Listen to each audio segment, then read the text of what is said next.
From leaky ceilings This is broken. to broken windows, Olga Camille says she's seen and felt it all. I feel so bad because it's so dirty.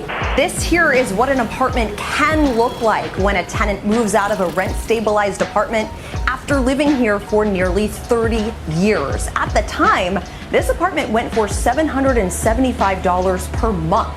Tenants living with rent stabilization say it plays a big role in their financial stability. They protect us, they have to treat our apartment better. So I feel really sorry for people who don't live in a rent-stabilized apartment. Camille says she not only has to deal with rodents and spotty heat, Doors open, you can walk right in. but for years she's lived next door to vacant apartments in disrepair that are open for anyone to go into. For a full year, it sat vacant because the landlord says it needs $50,000 worth of renovations just to bring it up to code. But under the current law, the owner is only allowed an $89 a month increase. No heat, no hot water, crumbling ceilings, and rat-infested hallways. These are just some of the appalling living conditions revealed by New York City's so-called worst landlord watch list. The situation paints a grim picture of a housing crisis, spiraling out of control, leaving renters trapped in a broken system. If you thought living in New York was challenging before, buckle up, because the release of this list exposes the true extent of the city's housing nightmare. Renters shell out thousands of dollars for apartments in buildings plagued by crime and on the brink of collapse, all while the cost of living continues to soar. Rents are rising at such an alarming pace that many who can afford to live here today may find themselves priced out tomorrow. Tenants describe conditions ranging from leaky ceilings and broken windows to vacant, unsecured apartments left open for anyone to enter. For some, like Olga Camille, these issues are more than just inconveniences. They're daily battles. Camille has lived in her 170th Street apartment for years, enduring rodents, leaky ceilings, and the insecurity of vacant units next door that have sat open and neglected. Her building's owner claims it would take $50,000 in renovations to bring these vacant units up to code. Yet current laws only allow an $89 monthly rent increase for such improvements. This creates a financial impasse where landlords have no incentive to fix these units, leaving them to rot while the housing crisis deepens. Meanwhile, New York's rent control laws, intended to protect tenants, are having the opposite effect. They've inadvertently locked tens of thousands of apartments out of the market because landlords can't justify the astronomical costs of renovation for a minimal return. This has created a perfect storm of deteriorating housing stock and skyrocketing rents, all while politicians who claim to care about affordable housing fail to take meaningful action.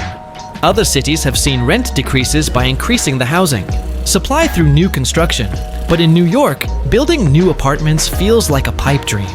Politicians campaign on promises to lower housing costs, yet the reality is a city council that passes laws making rents even higher. For instance, recent regulations require landlords to pay brokers' fees and prevent them from renting formally, regulated apartments at market rates, even when these units require tens of thousands of dollars in repairs to meet New York City's stringent housing codes. As a result, many apartments sit empty, effectively removed from the market and worsening the city's housing shortage. The city's housing market is caught in a vicious cycle. The fewer units available, the higher the rents climb. Renters are left paying more for less, while essential costs like groceries and utilities stretch household budgets to the breaking point. Even when tenants find affordable options, they're often substandard. A news report highlighted Camille's experience with a leaking ceiling that destroyed her belongings, peeling paint, and a general state of disrepair that would be laughable if it weren't so tragic. In contrast, newer, unregulated apartments with modern amenities like in-unit laundry and updated appliances are exorbitantly priced, but at least livable. These disparities underscore the dire state of New York's rental market, where affordability and habitability seem mutually exclusive. The root of the problem lies in the city's inability to adapt its housing policies to economic realities. Rent-stabilized apartments, meant to provide financial stability for tenants, are becoming financial traps for landlords. A landlord who invests $50,000 to renovate a $700 per month apartment only sees an $89 monthly return, a timeline of 40 to 50 years to break even. Unsurprisingly, many choose not to make the investment, leaving thousands of units uninhabitable. According to a recent report, over 26,000 rent-regulated apartments have been sitting vacant since 2019 because the cost of renovation far outweighs the potential income. This creates a lose-lose situation. Tenants can't find affordable housing, and landlords are disincentivized from maintaining their properties. For landlords, the financial strain is compounded by rising property taxes, insurance costs, and utility rates. The city recently increased water fees, further squeezing building owners who already struggle to cover expenses while maintaining regulated rents. Some landlords are defaulting on their properties, leading to foreclosures that remove even more units from the market.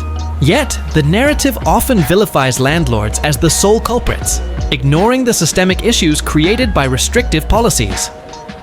The reality is that both renters and landlords are losing in this broken system.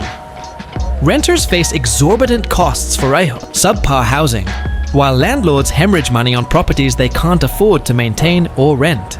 Unlocking the city's vacant apartments could provide immediate relief, but current regulations make this nearly impossible. Lawmakers' refusal to adjust rent control policies to reflect renovation costs traps these units in limbo, exacerbating the housing shortage. If these apartments were rentable, the increased supply could help stabilize rents across the city. Instead, restrictive laws ensure that the housing market remains artificially constrained, driving up prices and leaving renters with fewer options. While rent stabilization laws aim to protect tenants, they've unintentionally created a system where no one wins except the politicians who use housing reform as a talking point during elections.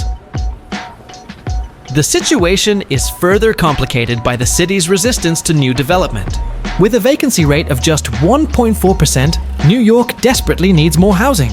Yet the approval process for new construction is mired in bureaucracy. Even when new buildings are approved, they're often luxury developments that do little to address the needs of average renters. Affordable housing projects are rare, and when they do occur, they're plagued by delays and cost overruns.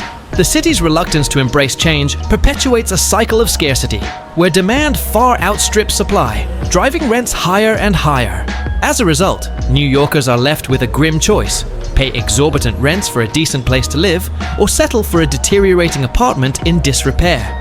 For tenants like Camille, the latter often feels like the only option. Her experience highlights the human cost of the housing crisis, where families are forced to endure unsafe and unhealthy conditions because they have nowhere else to go. The city's failure to address these issues leaves renters trapped in a cycle of poverty, unable to escape the financial and emotional toll of living in substandard housing. Ultimately, solving New York's housing crisis requires bold action and a willingness to challenge the status quo. Policymakers must prioritize increasing the housing supply, incentivizing renovations, and revising rent control laws to balance tenant protections with economic realities. Without these changes, the city's housing market will remain a ticking time bomb, leaving renters and landlords alike to bear the brunt of its fallout. For now, New Yorkers can only hope that the next election brings leaders willing to tackle the crisis head-on and deliver on the promise of affordable, habitable housing for all.